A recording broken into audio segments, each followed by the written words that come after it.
Good evening there, everybody. What is happening? Hopefully, you all are having a wonderful day today.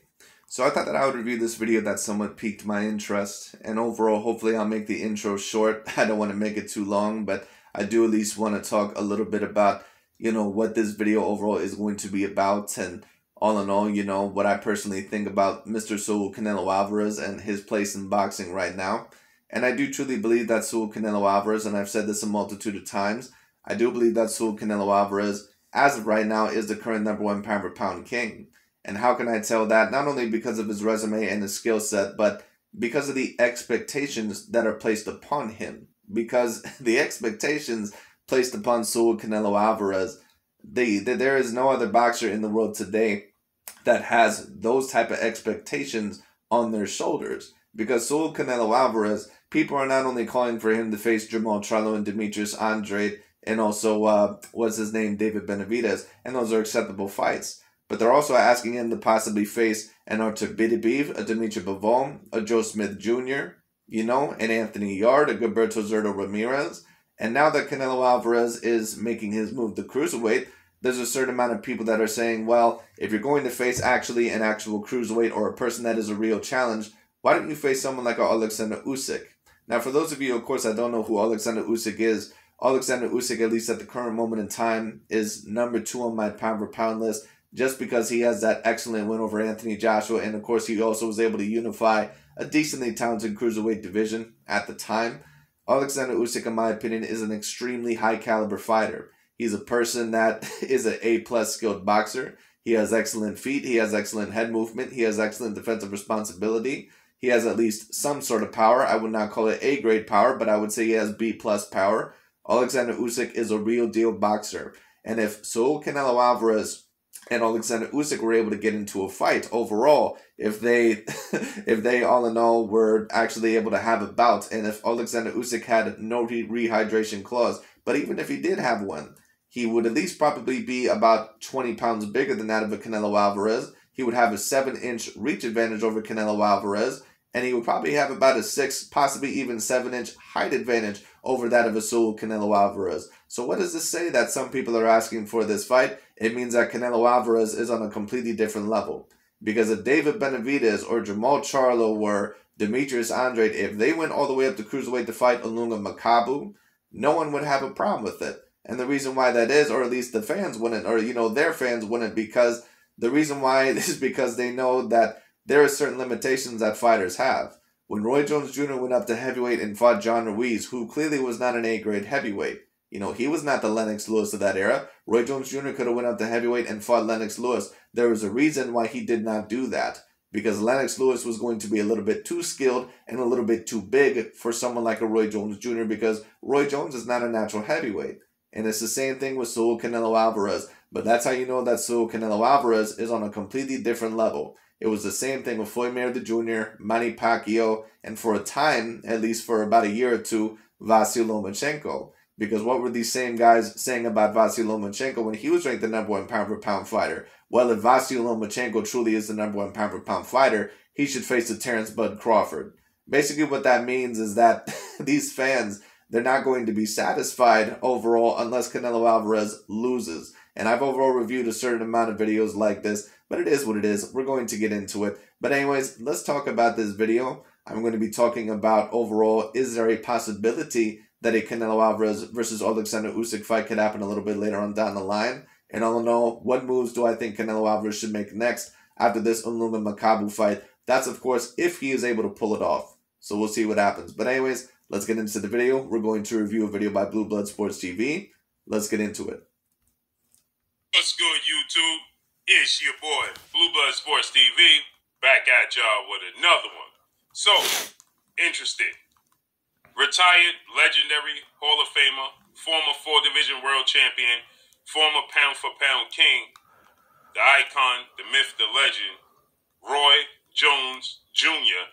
He weighs in on the recent accomplishments of 4-division world champion Mexican superstar boxer who's currently the undisputed super middleweight world champion, none other than Saul Canelo Alvarez. Canelo Alvarez is now 57 wins, 1 loss, 2 draws.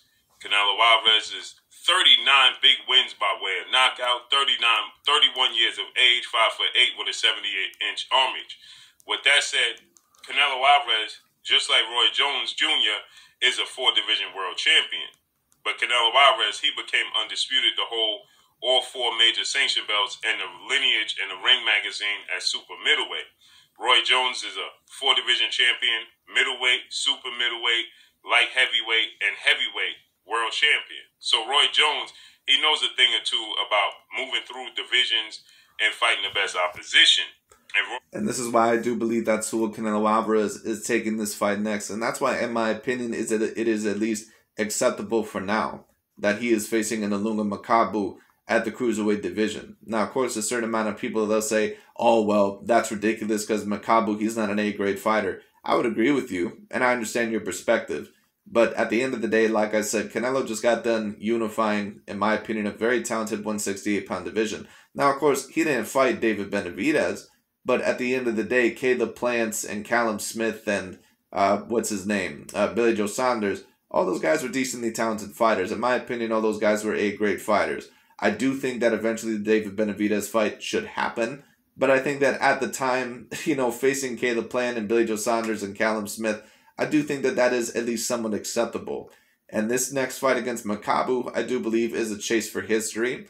That's why I don't necessarily have a problem with it, because once again, to me, this is similar to that of a Roy Jones Jr. versus John Ruiz type of fight.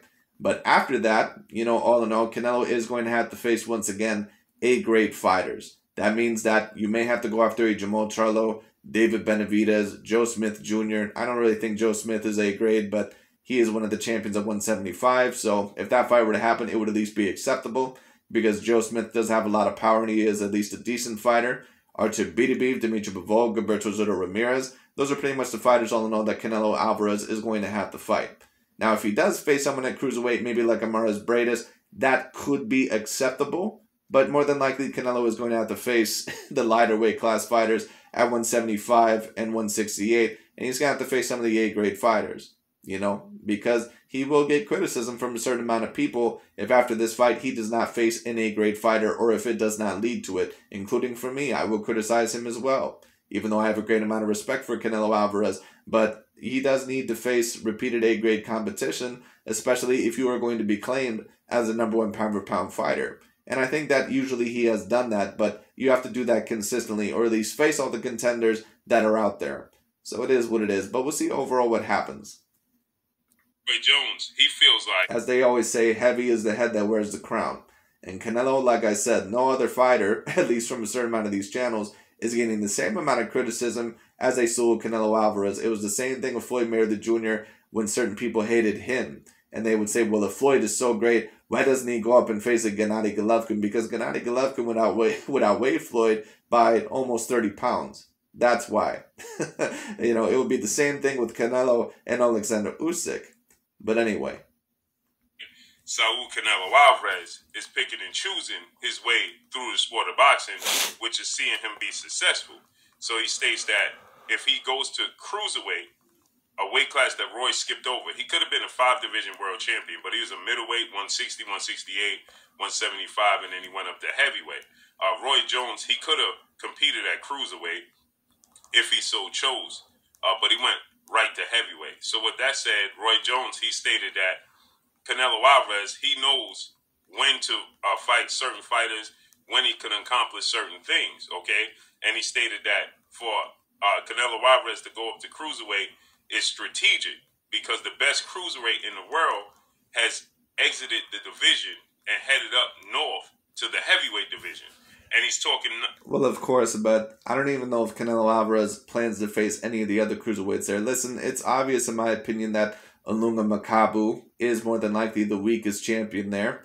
But I would not call him necessarily a weak fighter per se. I would just say that he's not an A-grade fighter. Because once again, he is a person that has the size advantage over Canelo. And on top of that, he doesn't have the worst skill set in the world that I've ever seen. It's just not A-grade. And on top of that, he does have legitimate power.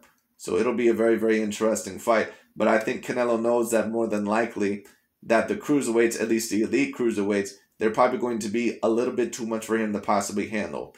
Because Canelo is highly skilled, but Canelo's not that big of a guy. He's a guy that's about 5'9", maybe with a 71-inch arm reach. He may rehydrate at about 185 to 190, but in terms of reach overall and height, he's not that big. So when you start facing them cruiserweights, that's when overall it gets a little bit more challenging, especially. It's going to get, even more challenging, especially in the light heavyweight division, even against them, because they're all going to have a size advantage over you, and some of them are possibly going to have a power advantage over you, like maybe a Dimitri Bivol and Artur Beterbiev. And that's not even, counting Joe Smith Jr. and, what's his name, Gilberto Zurdo Ramirez. So, you got to watch out for all those guys. About none other than Olympic gold medalist, former undisputed cruiserweight world champion turned unified heavyweight world champion, Ukrainian superstar boxer Oleksandr Usyk. Okay, Oleksandr Usyk is 19 wins, no loss, no draws, 13 wins by way of knockout. He is 34 years of age, stands at 6'3" with a 78-inch arm reach. He recently defeated former two-time unified heavyweight world champion British superstar boxer Anthony Joshua via unanimous decision, and it's being stated that and reported that they'll be going into a highly anticipated rematch in March. With that said, Oleksandr Usyk, he got wind of Canelo Alvarez. Just to talk about the Oleksandr Usyk versus Anthony Joshua rematch, and I do wish Anthony Joshua the best of luck. I've watched him pretty much ever since his inception, ever since overall that he has really grown up in the boxing world. But I just think Anthony Joshua is a little bit too limited, and I think that Oleksandr Usyk is a little bit too wily, meaning intelligent for the sport, and I think that he's just a little bit too skilled for that of an Anthony Joshua. But I could be wrong. We'll see what happens. Is coming to cruiserweight, and Oleksandr Usyk himself, he stated that I'll drop back down and face off against Canelo Alvarez if he wants a true challenge. I can still make the weight. Now, Oleksandr Usyk, he's not a big heavyweight, okay? But I think it's a little too late for Oleksandr Usyk to actually drop back down to cruiserweight, especially seeing as though cruiserweight has changed their weight limit to 190 from 200 pounds. So, well, I believe that's only with the WBC, which has overall tried to, fight at this new weight class called the Bridgerweight, which is a limit anywhere from 190 to 224 pounds. But I'm not sure if all of cruiserweight actually has moved to 190, but maybe I'm wrong about that. Someone would have to correct me. Oleksandr Usyk, who's coming in well over 200 pounds to prepare himself and his body to be able to deal with heavyweights, very big guys. I'm hard-pressed to see him being able to squeeze back down to 190. He was getting down to 200. That's 10 pounds south, okay? That's a whole nother weight class. So with that said, he stated that, he can do it. Now, you just think about it. From middleweight, from junior middleweight to welterweight, 154 to 147, that's only 7 pounds. He's talking about 10 pounds, okay? Because you think about it, from 54 to 60 is only 6 pounds. 60 to 68 is only 8 pounds, okay? 68 to 75, okay? That's only 7 pounds. So, well, the weight drain, no matter what the weight drain, it is going to affect the fighter to a certain degree. But once again, I'm not sure if the cruiserweight limit, at least the whole entire cruiserweight limit, I'm actually not sure if it's 190 pounds. I think that that's just with the WBC if they enforce it. But I would have to look it up. He's talking about he can lose 10 pounds on top of what he's already, having to make at 200 pounds. So I'm hard pressed to see this happen. But Oleksandr Usyk, he stated that he can make it happen. But Roy Jones, he weighs in on Oleksandr Usyk and Canelo Alvarez, and Roy Jones, he stated that that's an easy fight for Oleksandr Usyk. He's just simply too big, too skilled, too technically sound, with too much power, and too accurate for a Canelo Alvarez. He says that that's a fight that Canelo Alvarez, he knows he'll be biting off more than he can chew.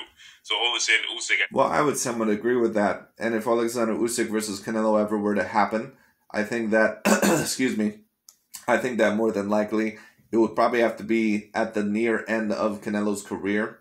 Or maybe if Oleksandr Usyk suffered a loss or two, maybe something of that sort, and maybe he would still be a good fighter at cruiserweight, something like that, because I think that Canelo facing Usyk, I think that probably more than likely would be a little bit more than, biting off more than he could chew, per se. At 6'3", he's going to have a 6-inch height advantage over Canelo Alvarez.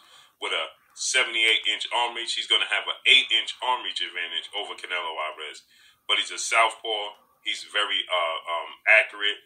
He's very skilled. He has power, obviously, and it would be too much for Canelo Alvarez in Roy Jones's eyes. Now, we know Canelo Alvarez is looking to fight a guy that Tony Bellew, former cruiserweight world champion, British superstar boxer, have beaten in his past, and Mukubu. Okay, this is a guy who Tony Bellew brutally knocked. Well, I believe that it's actually pronounced Makabu, but I could be wrong. But I get what you're saying. Now, and Tony Bellew is not the biggest guy in the world himself. He finished his career 30 wins, 3 losses, 1 draw, 20 wins by way of knockout. But he's 6'3" with a 74-inch arm reach. Okay, and so with that said, Lunga Mukubu, he's 28 wins, 2 losses. 2 times in his career he was knocked out. 25 wins by way of knockout, so he has power. 6 feet tall with a 74-inch arm reach. So he's not the biggest guy in the world, okay?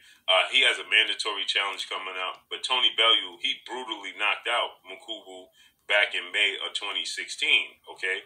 And this is not the first time Mukubu has been knocked out, because he was also knocked out in his debut in the sport of boxing back in June of 2008. So he's no stranger to being knocked out, and he's not the biggest guy.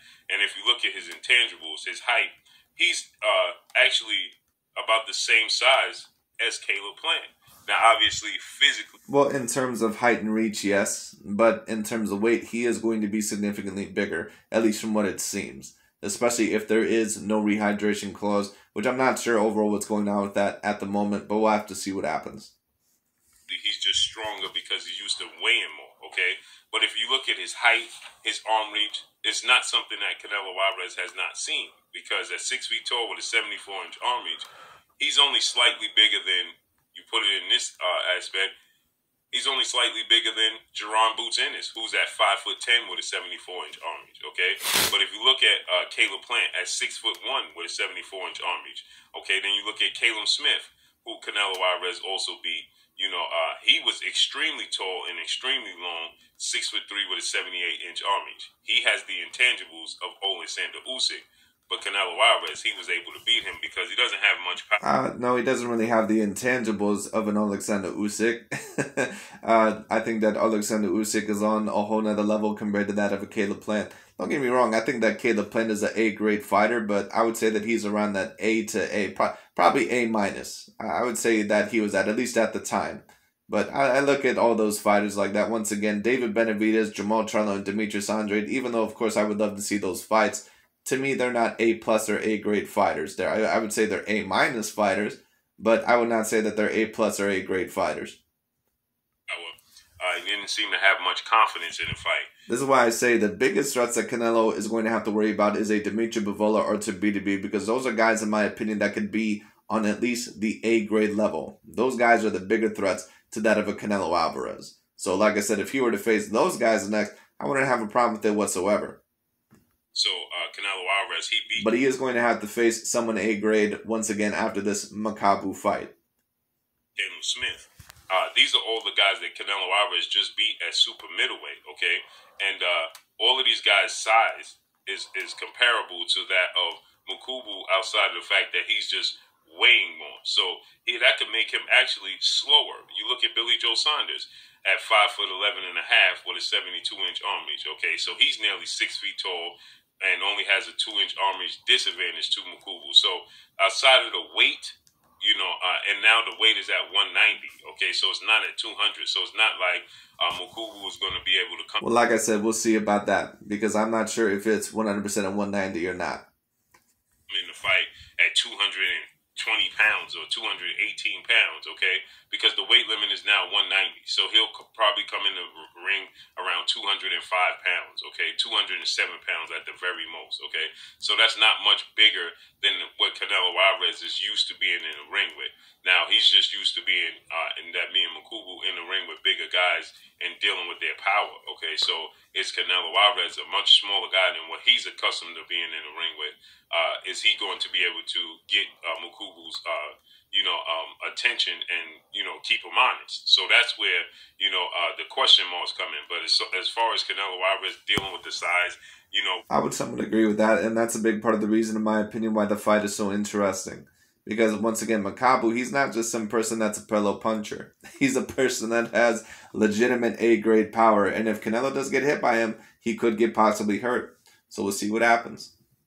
we say cruiserweight. So the actual weight is what gets people to, you know, uh, caution the fight and say, well, this guy has an opportunity to win the fight. Is because of the actual weight. But when you really look at the actual weight, this is a guy who is going to be coming in at 190, and you got to think Mukubu was used to being at cruiserweight at 200 pounds himself, and they changed it since they added the bridger weight. Okay, so once they added the bridger weight, now the cruiserweight has dropped down to 190, and bridger weight is 224. So it's to just what it says, bridger weight. It's to gap these big weight differences from light heavyweight, cruiserweight to heavyweight. Okay, to unlimited weight. And so with that said, he has a mandatory challenge coming up, and it looks like he's going to be fighting January 29th of this year, 2020. Excuse me, against Thabiso Muchunu, who's 23 wins, 5 losses, no draws, 13 wins by way of knockout. 3 times in his career he was knocked out. 33 years of age, 5'11" with a 72-inch arm reach. So this is a fight that Makubu is expected to win, and Roy Jones is stating, he understands that Canelo Alvarez is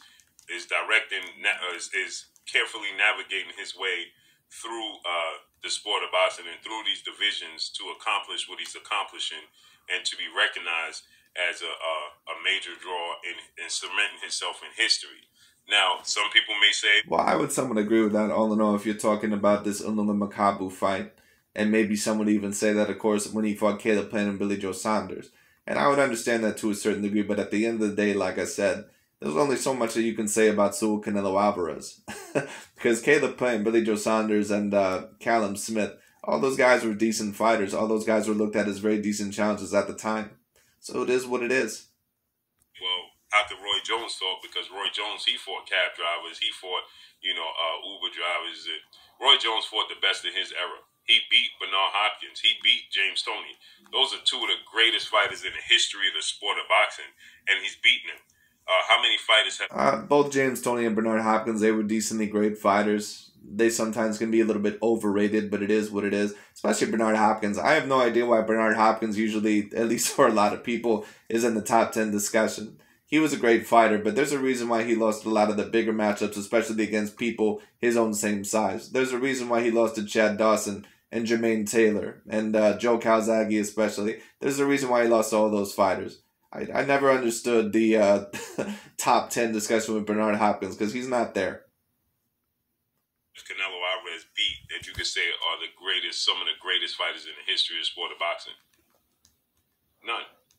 One can make a case, people will make a case. Well, right, but the fact that overall that you're saying that tells me that you probably have a little bit of a personal agenda over Saul Canelo Alvarez. Because would you say that for Andre Ward?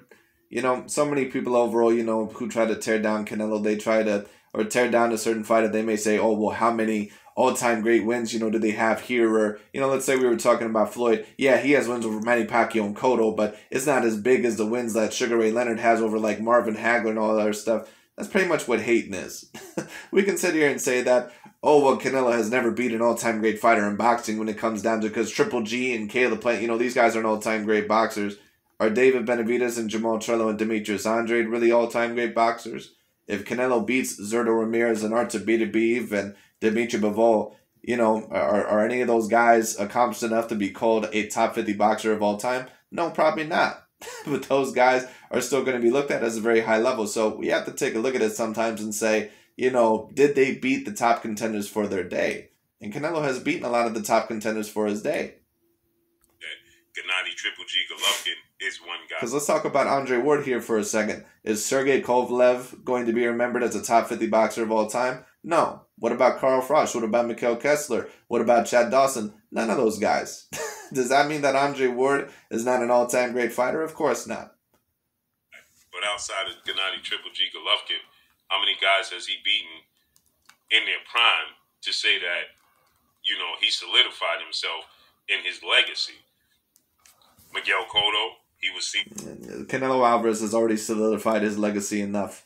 You cannot defeat Caleb Plant, Billy Joe Saunders, Callum Smith, Erislandy Lara, Miguel Cotto. Overall, sure, he was a bit older, but he was a Ring Magazine champion at the time. It was looked at as a 50-50 fight at the time when it comes down to it. All I'm saying is this, you cannot defeat all the names that Canelo has fought. Also, Danny Jacobson, Gennady Triple G, Golovkin, and Austin Trout. You can't fight all these names and not be a great fighter. Like, that's just stupid. To be past his prime. The only guy is Triple G. He fought Floyd Mayweather, but he lost every single round.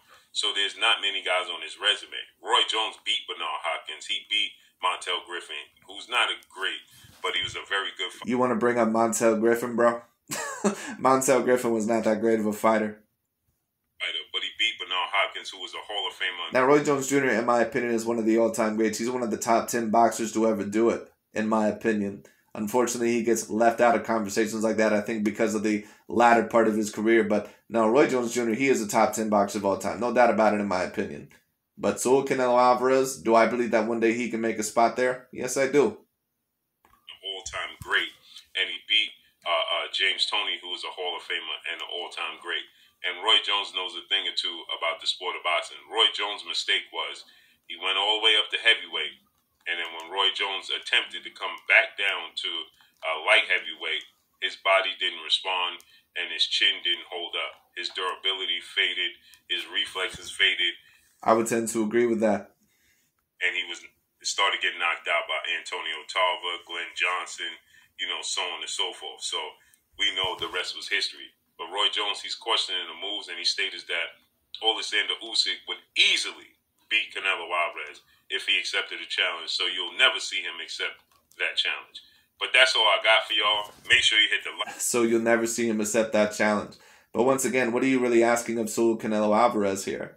You're asking him basically to face a heavyweight. So it is what it is. So once again, I understand certain people's perspectives when they say that, oh, well, Canelo is maneuvering around David Benavidez and all these other guys. But even if he were to fight those guys, they would not be satisfied when it comes down to it. Because once again, every fight that Canelo has, you know, these guys always have an excuse. It just is what it is. And that's how you know that Saul Canelo Alvarez, he's on a completely whole nother level. It is what it is. That's how you know that he is the #1 pound-for-pound fighter in the world. Because like I said, heavy is the head that wears the crown. Canelo Alvarez, when it comes down to it, there is expectations on his back that there is on none other in boxing today. And that's how you know that he is on a whole nother level. But anyways, that being said, Canelo is going to have to face some A-grade fighters after the Makabu fight. The big question is, who is he potentially going to face? Is it going to be Charlo? Is it going to be Andre Benavidez? Is it going to be, you know, Joe Smith Jr., Beterbiev, Dimitri Bivol, someone of that sort, Gilberto Zurdo Ramirez? I think any one of those fights are acceptable. But we'll see what happens, because it is going to have to be one of those fights. Otherwise, Canelo is going to get some criticism, including from me. So we'll see what happens. Like button, drop a comment in the comments. But anyways, that's really about it for today. Thank you so much for watching, and I'll talk to you all later.